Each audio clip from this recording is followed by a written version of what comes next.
Good morning, everybody. There's already 100 people here. That's not bad. That's not bad. 50 seconds in and there's already 100 people here. What do you think about that, Dawn? Dawn, you know that's pretty good, right?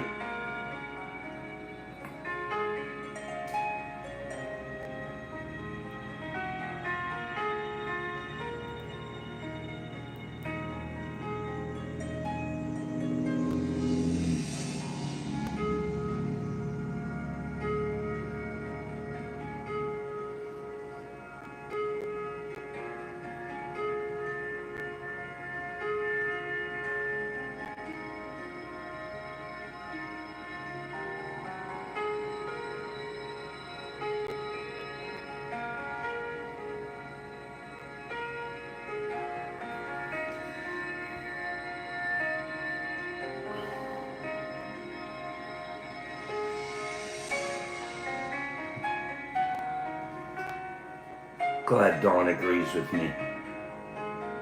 Good morning, Mello. I see you.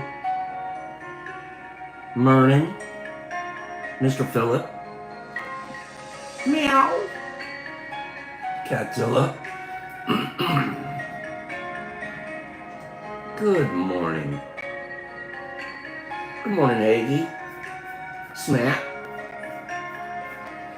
Thank you, Dawn. HB, how do you even know? You can't see me. I could be looking really creepy today. Matter of fact, I might be. Good morning, Jolie.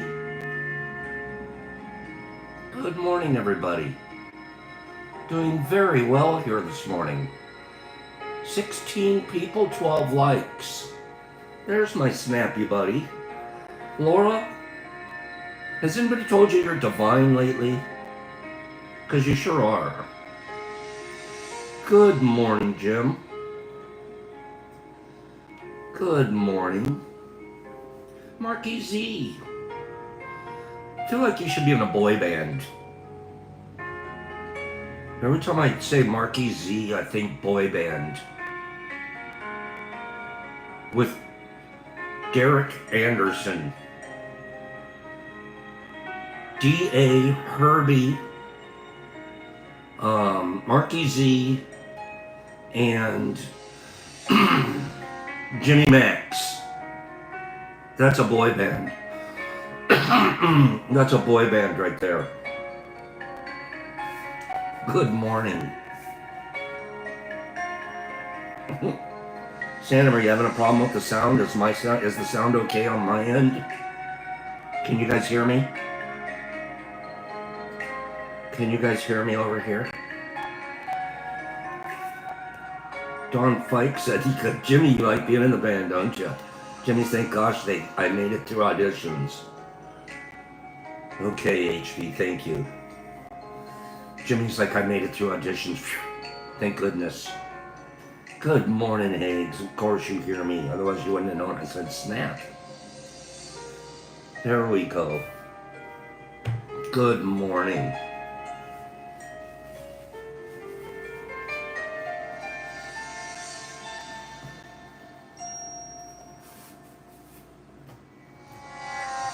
Good morning, everybody. Billy D. Herbie and Cleany. Carnivorous, I need you to send me your address. I had meant to send you something. I've been waiting to see you here. It's for your wife. I mean, you can have a little, but I'm thinking of your wife. So, Carney, send me your address. Okay? Give me that address, and we're going to be sending your wife more supplemental supplements. Good morning, Sammy P. Sounds good, Carn. Good morning, everybody. Good morning. You're welcome, Mushy. They look like small packages, but they pack a punch, buddy. They pack a punch. There should be 7 grams in each of those packages. Sam, it's got to be at your end on the sound situation, because it seems like everybody else is okay. You're welcome, 100. You're welcome, Laura. Good job. You guys are getting it left and right out there. Good morning.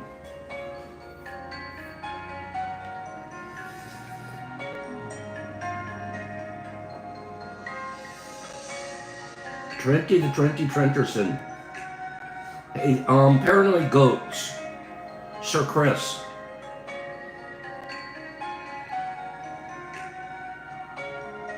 Oh, discombobulated. It's got a little... They can trust Pops discombobulated. When they email me their address, they can trust me. Thank you, HP. Paranoid Goats, Mr. Chris. Send me your address, please. Send me your address, please. I need to send you a package. It's been a while since Pops had a chance to hook up with you. Kevin Jones, we never met on Grindr. Don't go telling stories like that. I have no idea what you're talking about. Marky Z, you should be practicing for the boy band. Forget the skunk. You're in a boy band now. You should be practicing. Okay, Paranoid, I will. You got it. Thanks for being so generous on your end. Okay. Dawn, it was Tinder that he found me. You're right. It was Tinder. Tinder, not Grindr. Oh, jeez. I don't do any of that business. The couple of times I tried in the past were disasters.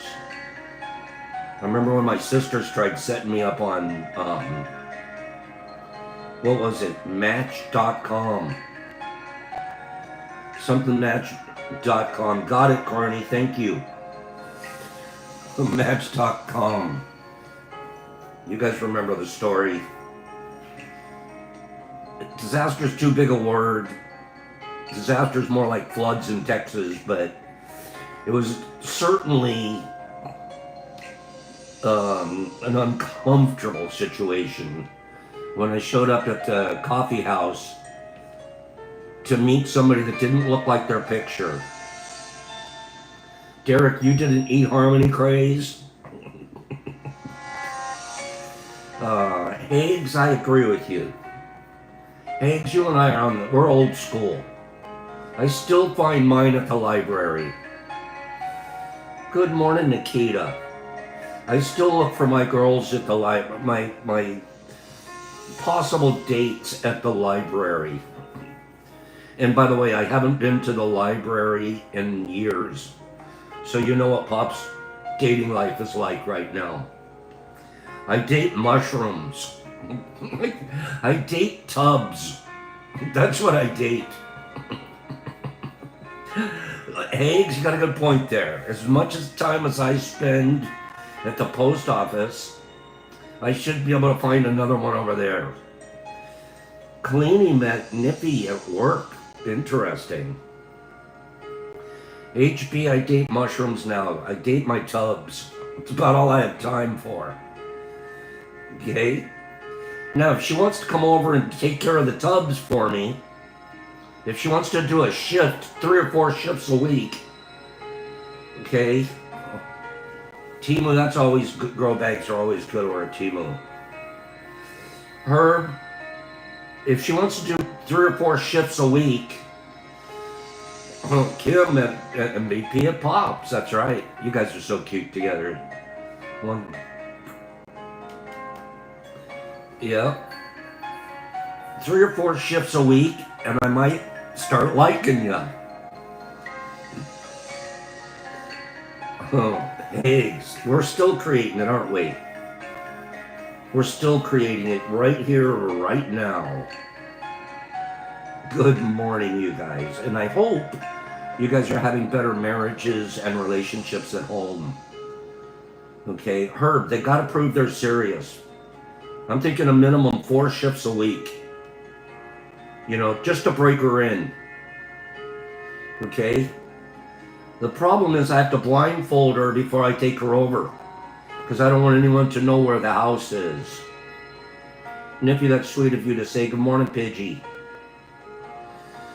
Pidge, she was so sweet yesterday, sent us a donation to send off to Hystelica. I haven't heard back from them, Paige, about how to actually send them the money. But as soon as I hear back from them, I'll be sending yours with mine. Oh, Mello, that's nice. You found your guy at sea. He was your captain when you went fishing. That's kind of studly. That's kind of, yeah, that's attractive. Nikita, Golden Teacher is a super easy way to start. Golden Teacher. Reach out to mountainmushlab.com for liquid culture and other things you might need to get started. Liquid culture. Sanum, that is a romance novel. Mello, you outfished the captain on your first trip. Now you're tripping. Sanum, are you getting the volume now? Sanum, is your volume working, dear? 47 people, 29 likes. Mello, I don't ship it, but Mountain Mush Lab will. I haven't been working up a library of LC lately. I'm pretty much working off of culture plates. Mellow.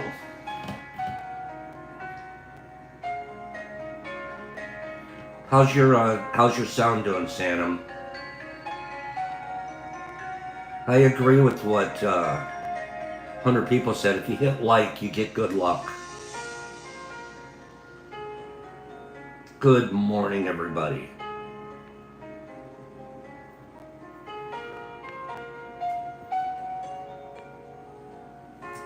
There we are. Yola, you're only one. What do you mean you haven't heard back? What does that mean? Did I hear from you, Juan? Because if I just sent it, I literally sent an email to a Juan 1A. 1A. I just sent you an email this morning. If it's the same Juan, I see no Juan. Well, so Juan, if you're Juan A, I sent you an email this morning. And if you're a different Juan, and you're telling me you haven't heard back, I'm not sure that I heard from you.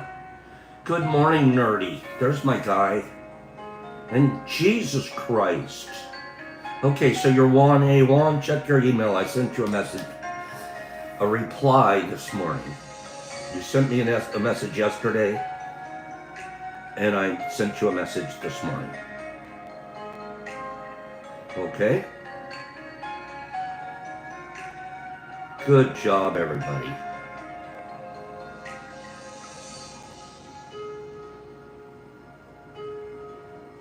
Does coffee stunt your growth?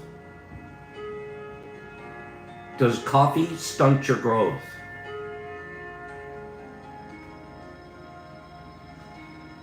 Wrong one. Wonderful. Zinz's biz. What? We don't fight here. So no, you cannot. Zin's a big as zizzes. We're not going there. Zin's a big zizzes. No fighting. Okay. What are all the no's? What's going on? Am I missing something?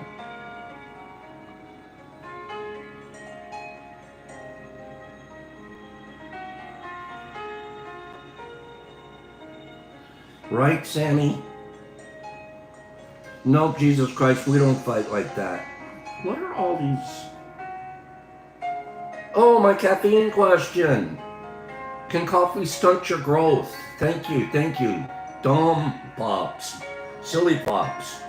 Can coffee stunt your growth? The answer. Sort of. It can sort of. Okay? Sort of. Boy, there's a lot of time and alcohol. And boy, Herbie and Derek are working this morning. Good morning, nerds. Conquer, I don't know what you're doing. I don't know what you're doing. Oh, the Mountain Lab, the Mountain Mush Lab site is down, Derek. Is that right? We'll have to get with Sandy about that. I wonder what's going on there.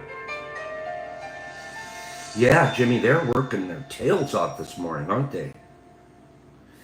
Coffee, stunting your growth. In adults, researchers have found that increased caffeine consumption can limit calcium consumption, calcium absorption. But the impact is so small that just a tablespoon of milk would offset the effects of an entire cup of coffee. Kim, I know they are, aren't they? They are moderating up a show this morning. Does tequila make people crazy? It does, pops. I told you guys about my Halloween once, the one year I was a pirate. And I had one of those fake, where you put your fist in it, but it's a hook and a patch. I don't know how, but I ended up in the back seat of a police car. And thank goodness Miss Rose and her sister were there. And they're kind of cute. And they talked the cops into letting me out of the car.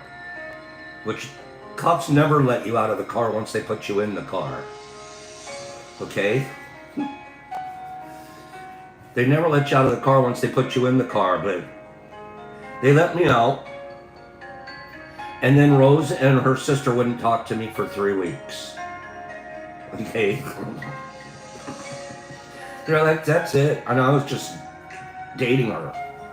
Just like, yeah, you're not date material. You're not date material. There's no, I'm never gonna save you from a cop car again. Okay? Tequila made Pops crazy that night. Okay, Connor Webb, would you, we're just asking you kindly to knock it off there. I'm really not sure what your, mission is. Okay? Researchers found that alcohol will always be alcohol no matter which way it's made. Therefore, be it vodka or tequila, it will affect you the same way. Is that what's going on, Derek? Is that what's happening? A skunk makes your clothes fall off, not tequila. Thanks for triggering my PTSD, Hags. Thanks for triggering my PTSD.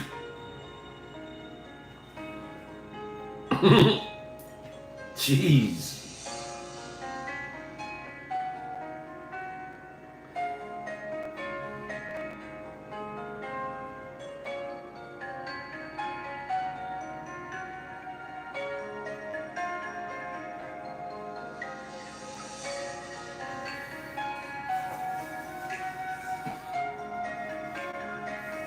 Oranges have the most vitamin C.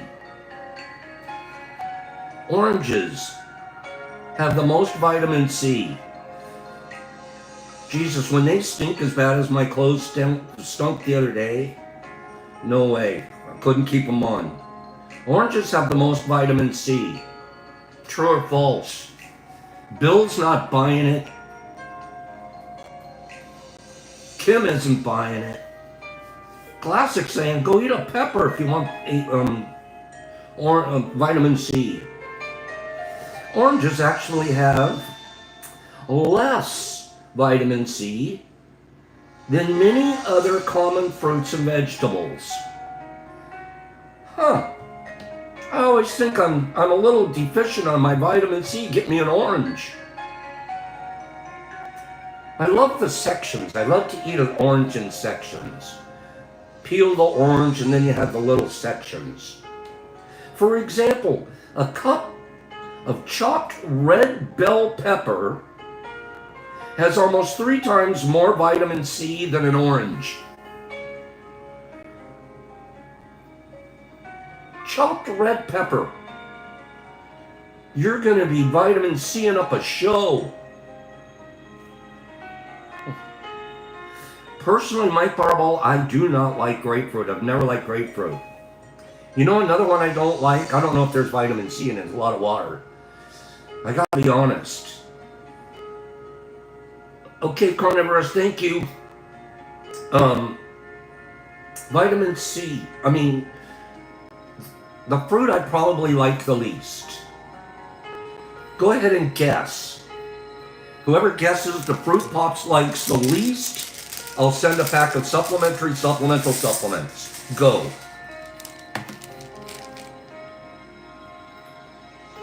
Supplementary supplemental supplements coming at you. Fruit I like the least. What do you guys think it is? Someone was really close with watermelon because I do not like watermelon. That's not the one that I'm thinking though. It's more of a breakfast fruit. You'll usually see these somewhere in a breakfast fruit. I love cantaloupe. No. Don't take my cantaloupe away. I can't lope without cantaloupe. I like cantaloupe. But this one's kind of like a cantaloupe. There it is, Mr. 420. Mr. 420 was the first to say honeydew. Honeydew or honey don't. I don't like it. I'm not a honeydew fan. Mr. 420, you just won a pack of supplementary supplemental supplements. All you have to do is send your address to Pops at the Detroit Mush Lab at gmail.com. Eggs, cantaloupe rocks. Cantaloupe rocks.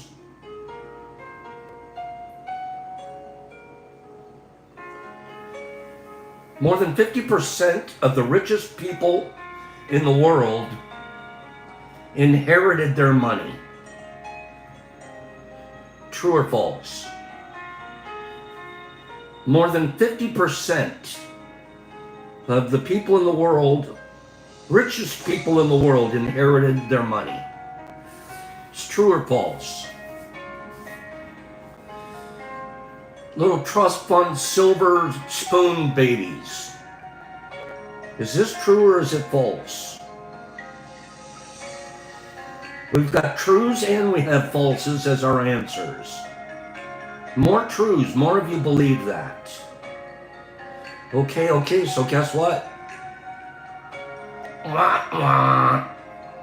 Actually, 65% of the world's wealthiest individuals are self-made.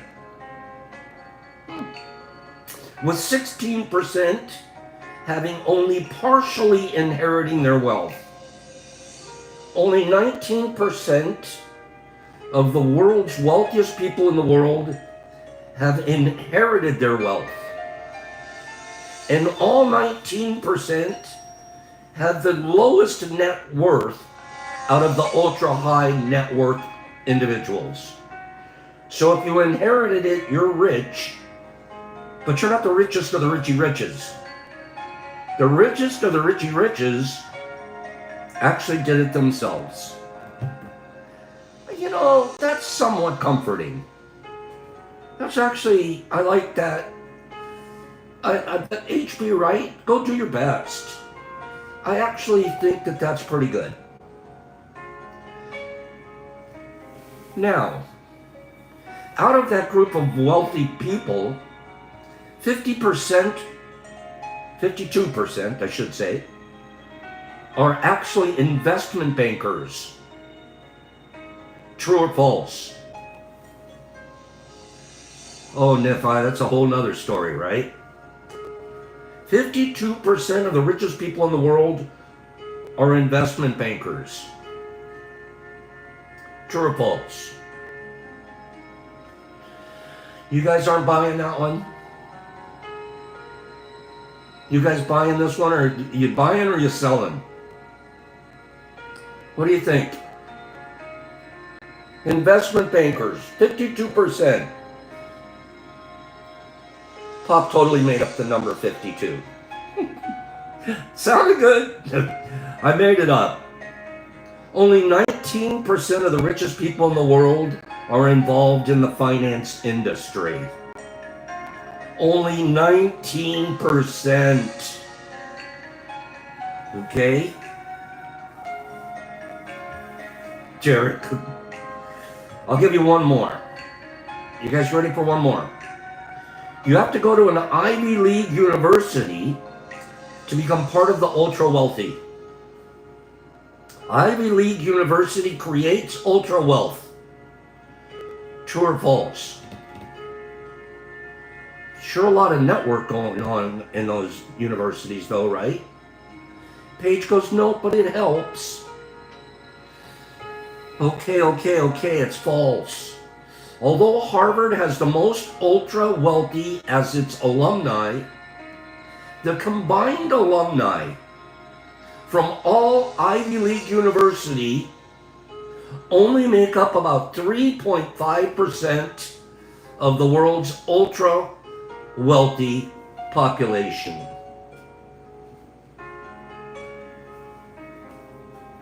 Wealthy people don't give to charity.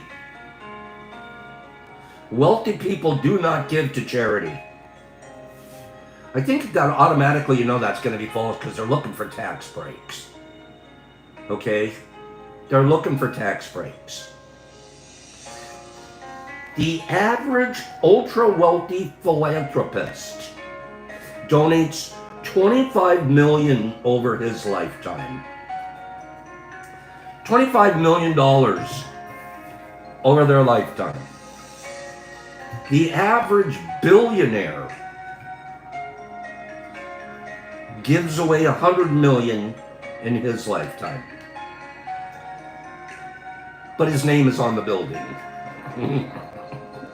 But the name is on the building. Okay, it's the Joe Blow Museum. The Johnny Got Rocks Stadium. Okay? Anyways, those are interesting. Give me 5 people said that was interesting, Pops. That was certainly interesting.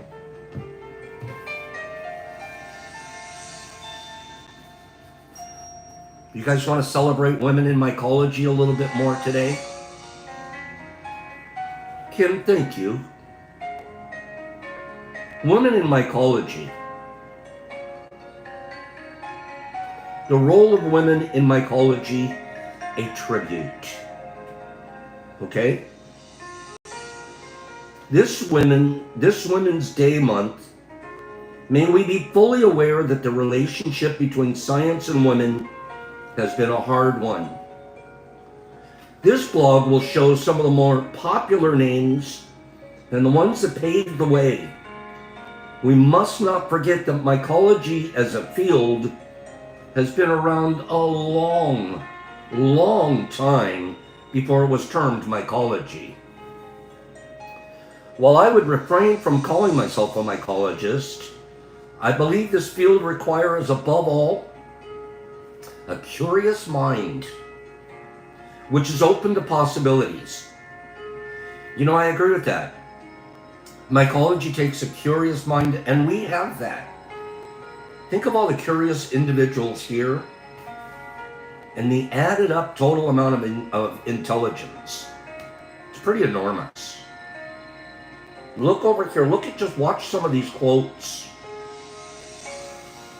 Some of these quotes. Truffles I'm not the hugest fan of, one.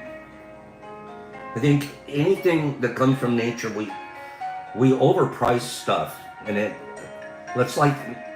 turns out truffles are like a huge profit thing.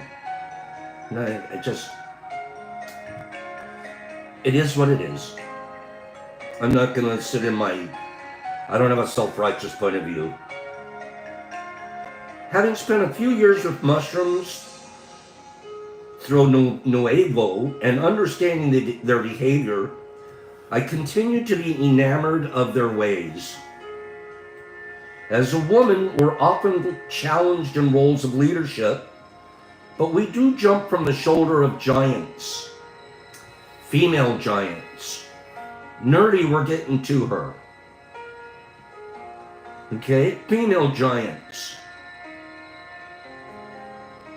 I must take the opportunity to look back at the women who have contributed to the space and acknowledge their struggle in studying these organisms, which even today defy our simplistic, reductionist attempts to categorize or generalize facts about them. But we do that, don't we? We really do try to categorize and generalize. I must add that this blog is only a slice of the actual contribution that women have contributed to mycology, both present and past. Each time I've dug deeper, I discovered so many incredible women doing the work of the mycelium, making this a work in progress. Women have been making significant contributions to the field of mycology and the study of fungi for many centuries. Longer than men. Did you know that? Don't try to take credit for it, dudes. If it weren't for the ladies handing it down through the generations, we wouldn't have men starting in the 1800s taking credit for it all. Their work has often been overshadowed by their male counterparts.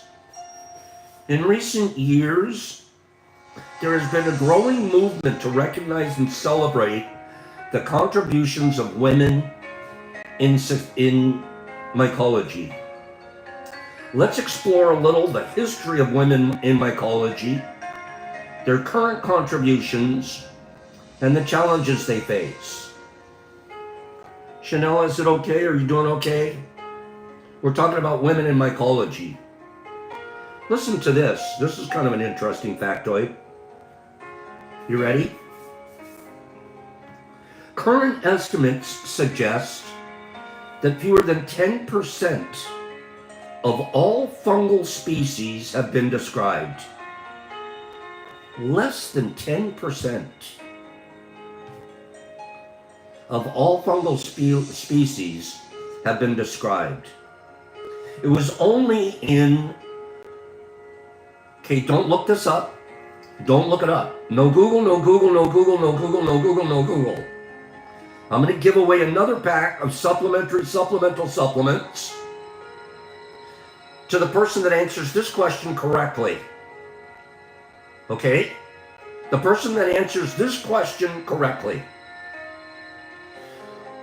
What year were fungi recognized as their own distinct kingdom of life on the taxonomy scale? What year did they receive their own special spot? We're not a plant, we're not an animal, we're fungi. What year did they finally make the grade? No Google, no Google. Isn't that a great question, Nerdy? You're going to be surprised. I'll give you guys a hint here in a minute. You're going to be surprised. Notorious is so far as the closest. Notorious is the closest, and he's still too young. Too old. It's even younger than that. No Google, no Google, no Google. What year? Sanum! Score 1969.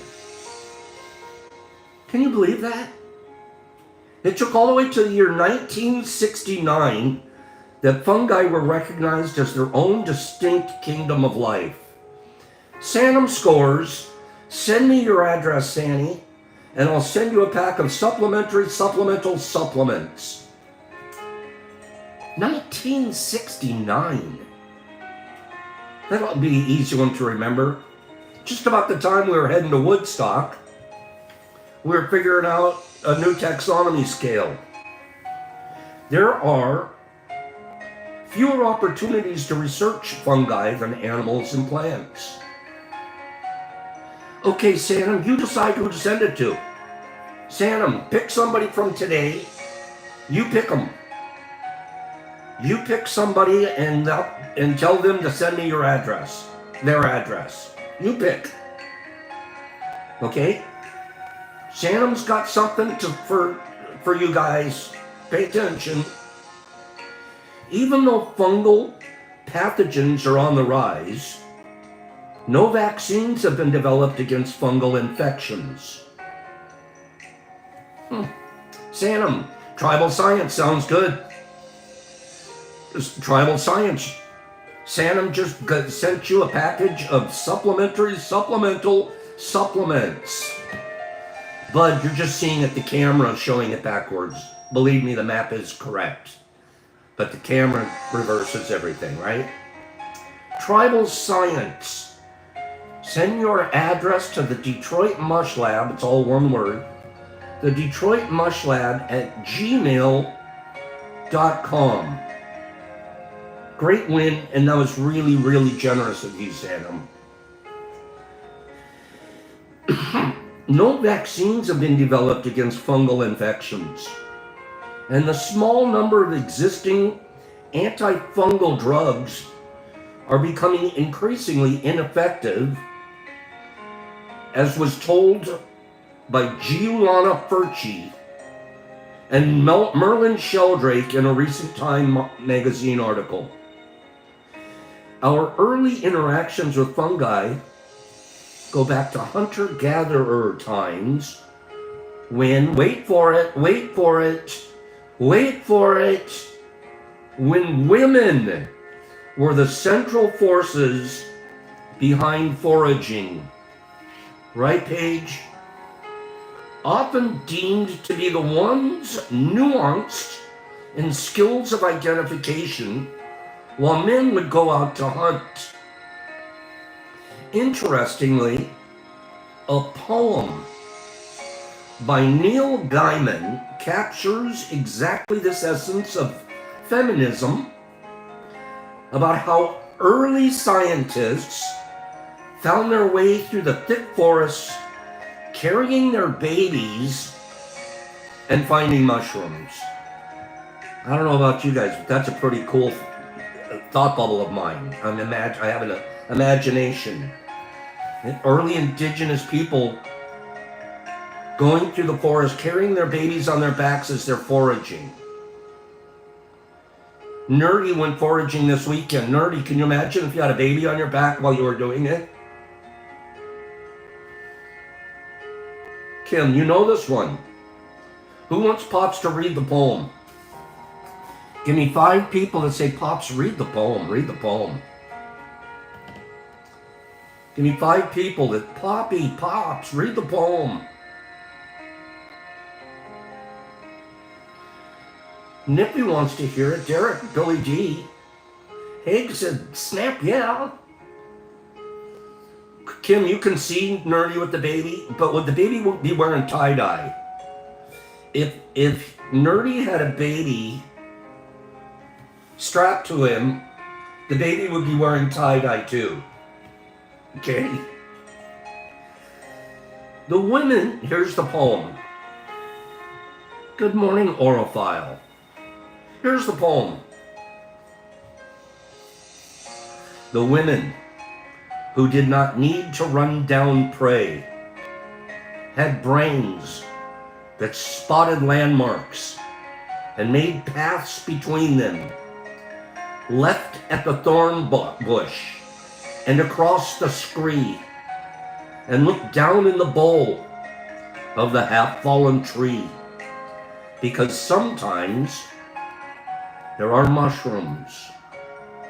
The race continues. An early scientist drew beasts upon the walls of caves to show her children, now all fat on mushrooms and on berries, what would be safe to hunt. The men go running on after beasts. The scientists walk more slowly over to the brow of the hill and down to the water's edge and past the place where the red clay runs. They are carrying their babies in slings they made, bringing their hands to pick the mushrooms. The early scientists, I love that. They weren't just gatherers. They had to have like a scientific approach. And the elder woman in the village would teach the younger women in the village. This is a good one to eat. This one we want to avoid. This one brings you these kind of properties. This right here has some psychoactive properties. It's a cute poem. History of women in mycology. We're going to look at that tomorrow. We're celebrating, I don't know why I picked this week, but I did. And the universe knows why, I don't have to know. But this is Women in Mycology Week at Tea with Pops. Give me 5 people that think that's pretty cool. Don't they deserve their own week? I think they should get 51 weeks, and dudes should get like 1 week, based off of history. But I'm going to go ahead, we're giving them a solid week this week. We're going to read tomorrow. We're going to name some of the very historical women in mycology and some of their accomplishments. And I hope you guys know I firmly believe this. And women have been ripped off through history. Completely ripped off. And then there was even a historical time where these kind of scientists were considered witches because people didn't get it. And so the closed-mindedness and usually religious persecution, we were wiping out scientists left and right. Speaking of it, just the women scientists here. Just women scientists. I'm going to give away a prize to a woman scientist. Give me a number between 26 and 50. 26 and 50. Nerdy, I'm mentioning Deborah Pearl and Kimberly Bolden as women mycologists here. Give me a number, women scientists only. And you can put up to 3 numbers on your line at one time.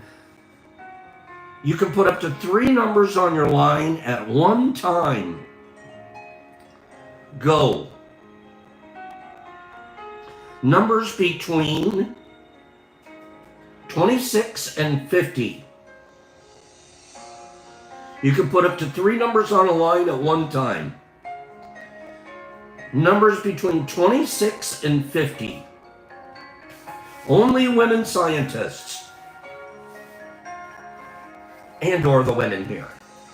Just women in general. But we like to think of you as scientists today. I'm still looking for the number between 26 and 50. What do you think the answer is? Bud, are you a girl? That's an unusual girl name, but it might be. Okay? Come on, girls. What do you think the answer is? Give me an answer. Between 26 and 50. You can put up to 3 numbers on a line at one time.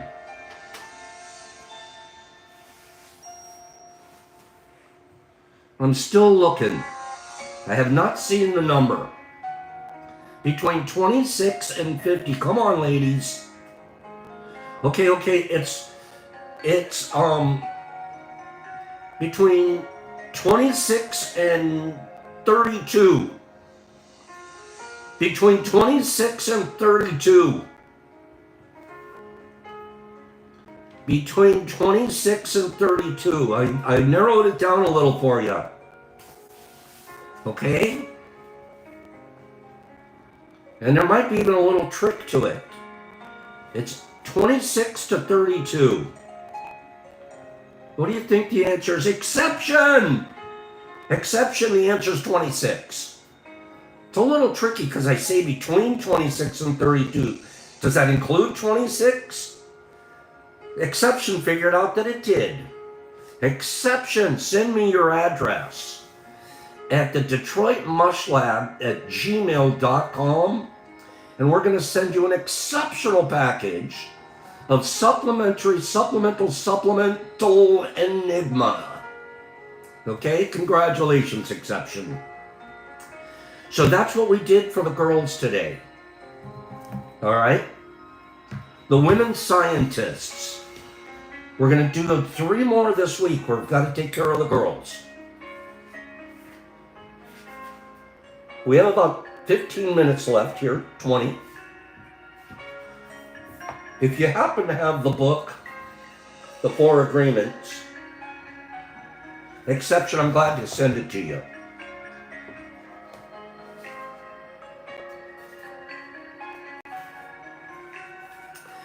Now this is just an introduction chapter, and then starting tomorrow, we'll start really diving into the first agreement, which is to be impeccable. Okay? But the introduction itself is pretty interesting. Remember that we're talking about Toltec. These are Toltec spiritual secrets that aren't really secrets at all, but a spiritual way of life that the Toltecs were practicing and living, and that they handed down through generations and centuries. Okay? And if you remember, there were lineages of nobules. Nobules were like the medicine people of that tribe. Okay? Sam, good job. You're going to love the book.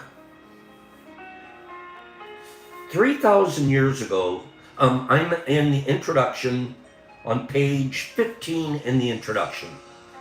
Page XV. Okay? 3,000 years ago, there was a human just like you and me who lived near a city surrounded by mountains. The human was studying to become a medicine man, to learn the knowledge of his ancestors. But he didn't completely agree with everything he was learning. In his heart, he felt there must be something more. May I ask you guys here, are there any of you that are studying or practicing to be a medicine man or a medicine woman here? I am. I study, I grow, I practice, I give, I provide. It's weird to think here I am wearing a lab coat, but I'm actually more of a medicine man. And I think what a glorious pursuit. It truly is life-altering pursuit. The human was studying to become a medicine man. Niffy's an herbalist.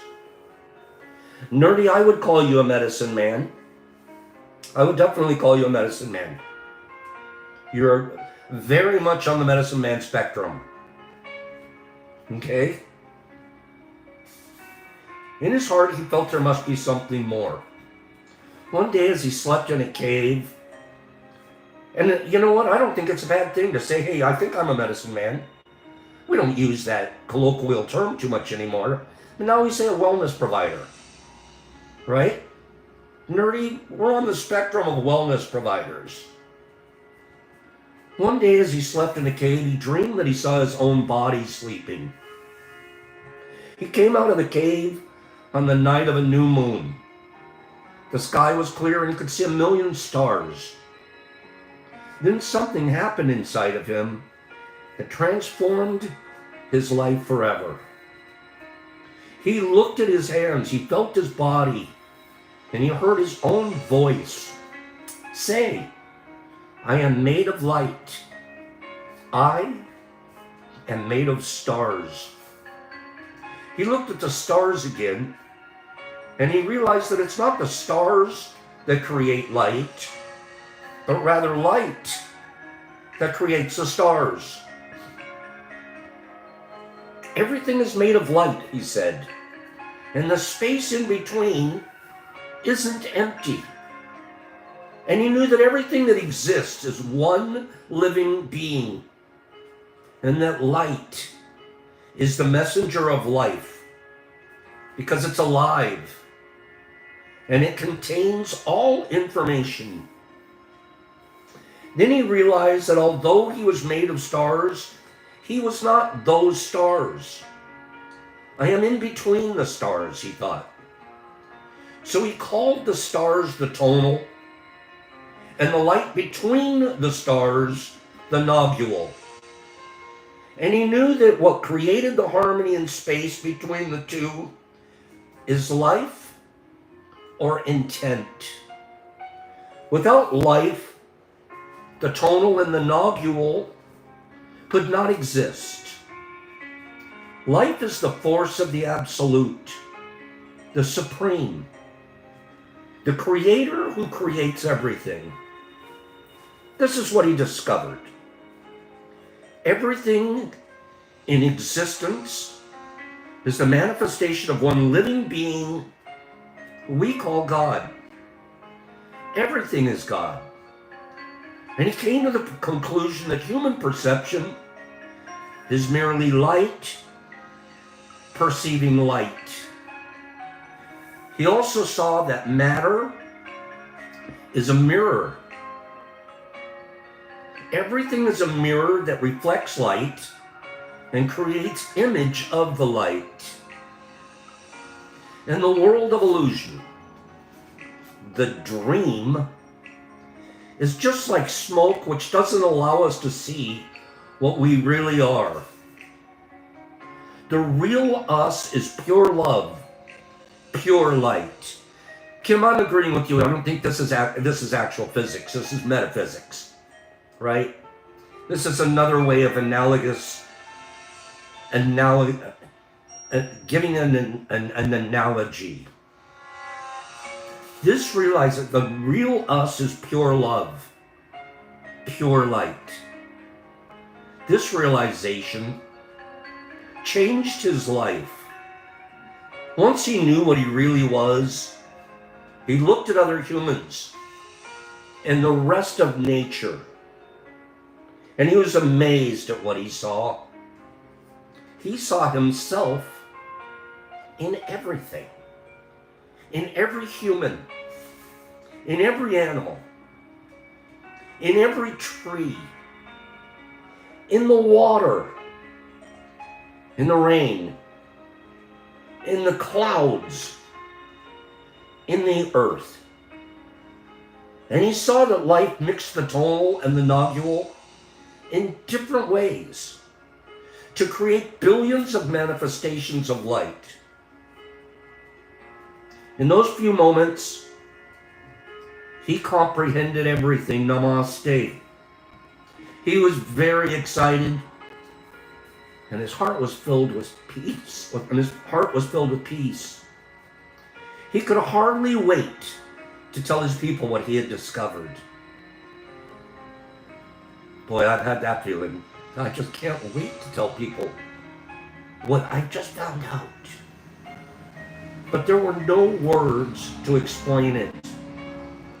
He tried to tell the others, but they couldn't understand. They could see that he had changed, that something beautiful was radiating from his eyes and his voice. They noticed that no, it isn't IDK, it's not. It's completely anti-religious.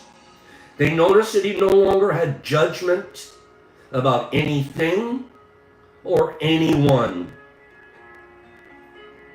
He was no longer like anyone else.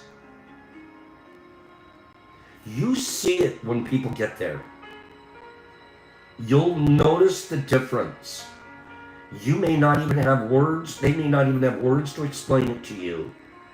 But we'll break it down in 4 agreements.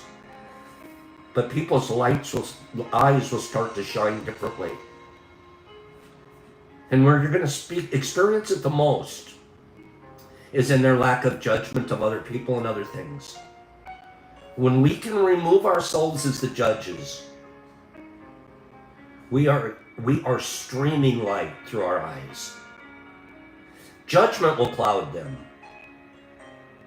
We are streaming love through our eyes. And you see it. You're like, that guy's different. I don't know what it is. I don't know. You see it. I'm not religious. I'm not. Matter of fact, I am working hard to really remove it from my programming. But there's a couple of holy men walking our planet. There's more than a couple. There's a few here, right here, practicers. There's me trying. But I can point out 2 guys to you that for me, when I just look at them and I balance what I see against their actions and the message, the words that they put out. Please don't take this as religious. But I'll tell you a guy that floats holy to me. Right, nerdy, me too. A guy that floats holy to me is the Dalai Lama. I used to not get it. What do they do? Just sit around meditating under a tree all day? I don't get it. Get to work, Dalai. Dalai's practicing every single day of his life. You can see the calmness and the peace in just the way he walks, the way he sits, the way he answers a question. There's another guy. This guy's whole focus on the planet is, would you please spread the message of love and feed the poor? That would be the Pope. That would be the Pope. Forget the trappings of the church and all of other business. Our last Pope and the new one. Those men are focused and living a life that exudes love, kindness coming out of their mouth at all times. Not judging. And asking the world to change. Asking the world to proceed with love. No religious message. Be love and feed the poor.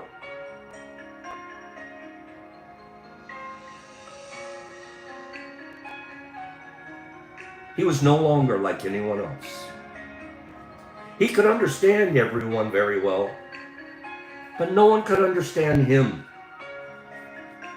They believed that he might even be an incarnation of God.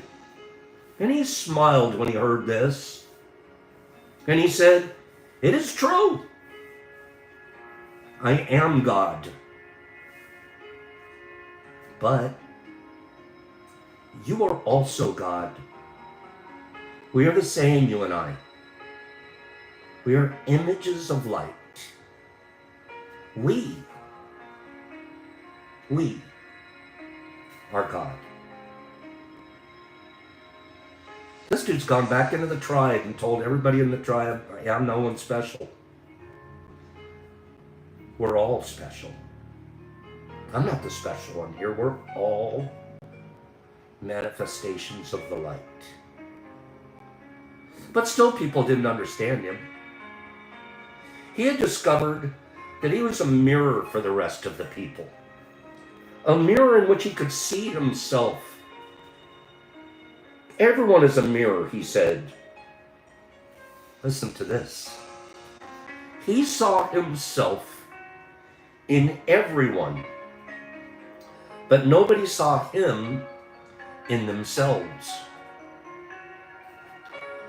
Man, if we get to the point where we're a true reflection and we see ourselves in everything, don't you want to be loved?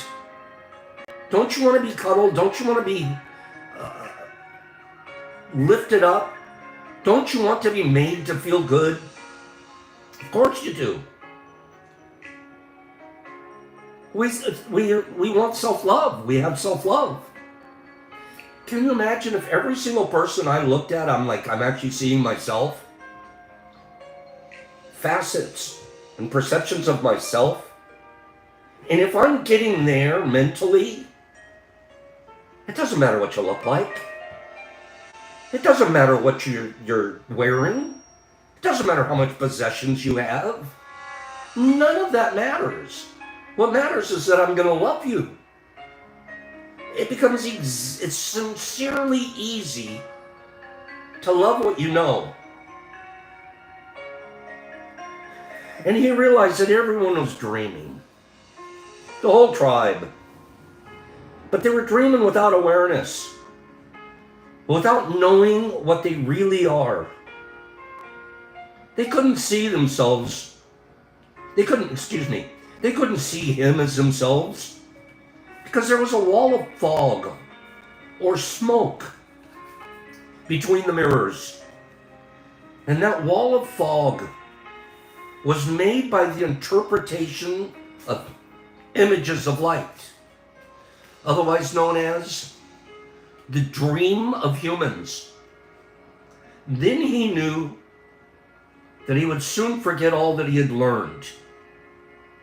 He wanted to remember all the visions he had, so he decided to call himself the smoky mirror, so that he would always know that matter is a mirror, and the smoke in between is what keeps us from knowing what we are.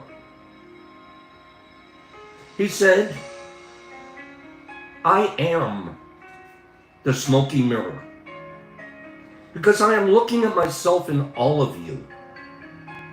But we don't recognize each other because of the smoke in between us.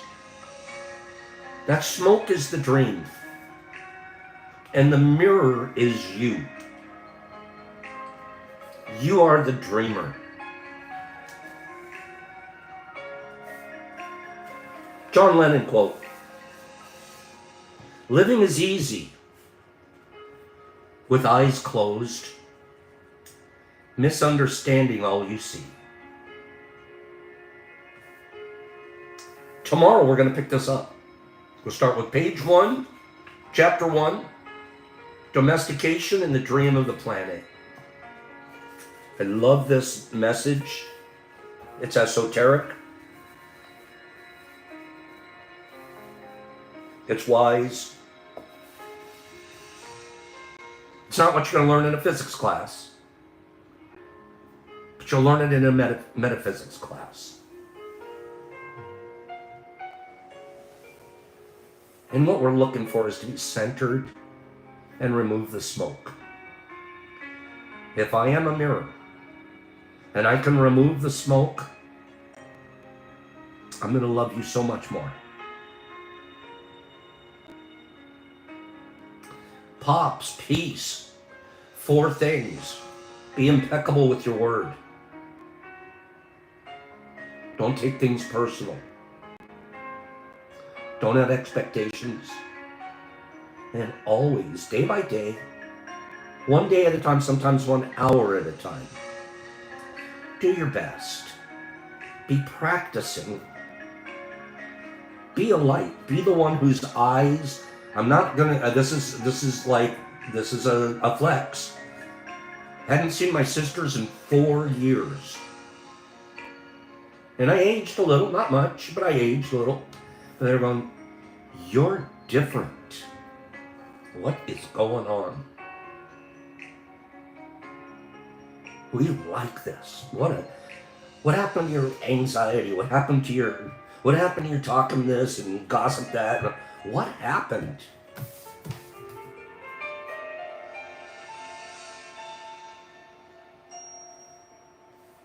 I started practicing.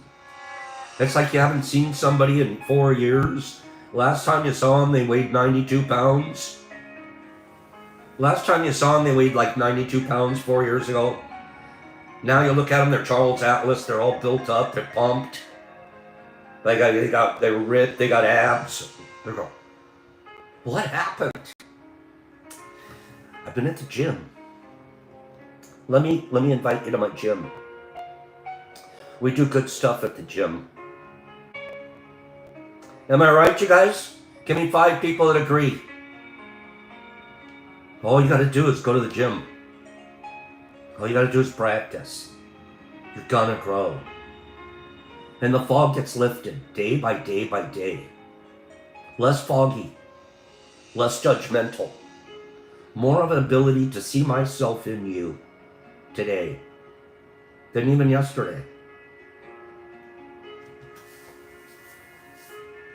Let's keep growing together, you guys. I could not do this place and this thing that I'm doing that is metamorphosizing my life. I could not do it without the goodness and kindness that's reflected back to me from your mirrors. Bunch of unfoggy people. Get out of here. We'll pick this book up some more tomorrow, right, Melissa? Have a great day, everybody. Hags, thank you. Pidgey Page, you too. Kimberly, much more zen. And I can't wait. I can't wait to reach Michael Sean T. Patterson level. Paige Hagee, Mr. 420. Derek Anderson and Jesus Christ in Australia. Marky Z. Melissa G. We all feel it, right? Nippy and Hip Kitty.